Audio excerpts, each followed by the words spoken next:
Greetings slashing friends, if you want to reach T20 in the Abattoir of Zir, I'm very happy to introduce you to my Guildmate Lilies build with HOTA and Frenzy. You'll need a few Barbarians, but you'll see that you're almost unkillable and of course have plenty of DPS. If it's not done already, don't forget to subscribe and big send for that.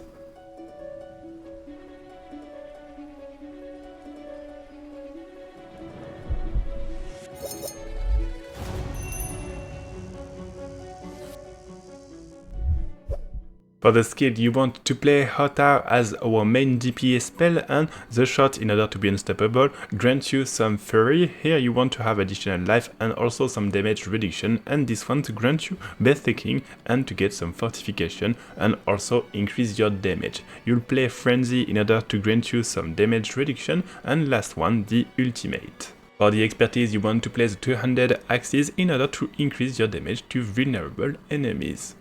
For the gear, you'll have Shaco, then you want to have on your armor the fact that will grant you some armor when you deal damage and damage with skills that swap to new weapon. This one is very important, increase armor and some damage reduction. For the glove, the fact that Hammer of the Ancients will quake outwards and you want +4 to Hammer, lucky hit chance, critical strike chance and some strength. You can also go for overpowered damage if you have it. Then for the legs you have T-Bot, and for the boots the fact that you'll have increased duration with berserking, movement speed, fury cost reduction and some resistances.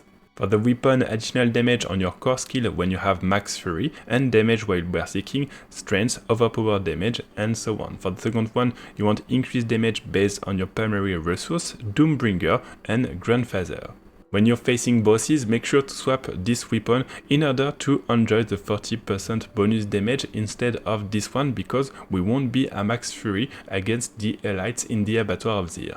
Then for the ring you want to have this one, which will grant you overpower after swapping 8 times, and this one to have a critical strike with additional damage. Lastly, for the amulet, if you are pushing the abattoir you want to have the Selig, and if you are speed farming you want to have this one, which will increase your damage. For the elixir, the best one will be these 50 additional resources if you have it. For the vampiric power, you'll have the Ravenous in order to boost your attack speed, Prayer on the Weak to increase your damage to vulnerable enemies, and Metamorphosis to make enemies under a vampiric curse. You also want Domination in order to increase your damage to stun enemies, and this one which will grant you an overpower hit every 20 seconds. If you're speed farming, you can also go for this one, Hectic, which will grant you some cooldown reduction when you do basic attacks. For the skill tree, you want Frenzy with damage reduction, HOTA with increased damage based on your fury when you cast the spell, and below you want Rallying Cry with the fact that you'll have additional resources, some life damage reduction, and bleeding to enemies that are attacking you. It's important, especially for the Paragon, in order to proc effects based on bleeding enemies. You also want the taunt with the fury just here, and this one with the additional fortification. Below you want damage reduction while berserking, increase the fury generation, 3 points to increase your damage here, 3 points to here, and all this passive because you want to have increased damage to vulnerable, increase overpowered damage and chance to stun. You also want this one, which will grant you fury when you swap weapon, and the last one which will grant you increased damage but cost more fury. For the Paragon, you'll have this Glyph which will increase your damage to close enemies, don't forget to get this node, and then we'll have this first one which will grant you fortification. You also want this which will increase your damage while berserking, this one which will grant you some fury, and here the Tears of Blood for the increased damage. Make sure to put it here in order to have additional damage reduction from close enemies and damage while berserking. You want this node which will increase your attack speed while berserking. Below you have this Glyph which will increase your overpowered damage, and this which will grant you berserking for 5 seconds when you kill a bleeding enemy. Then you have this Glyph which will increase your damage while fortified, and this one in order to proc a buff which will grant you damage when you make an enemy vulnerable or overpower a vulnerable enemy. The last one just here in order to grant you fury when you swap weapon. Now I'll give you a few tips in order for you to better play this character. The idea is to always be at full fury in order to be more tanky and to improve your DPS. We have 2 ways to overpower. First one when you swap weapon every 8 swaps, and second one every 20 seconds. When you're facing a pack, make sure to do 2 HOTA and 1 Frenzy. If you're facing elites, you should do 1 Frenzy and 1 HOTA. So you just need a bit of time to master this, but you'll see that in the end it's quite easy to play, you're very tanky, and that you can reach T20 with a Glyph level 50. I'll let you enjoy the gameplay and see you at the end of the video.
Thanks for watching this video. I hope that you liked this build, and don't forget that you have all our builds and guides on Diablo 4 and more on SlashingCreeps.com.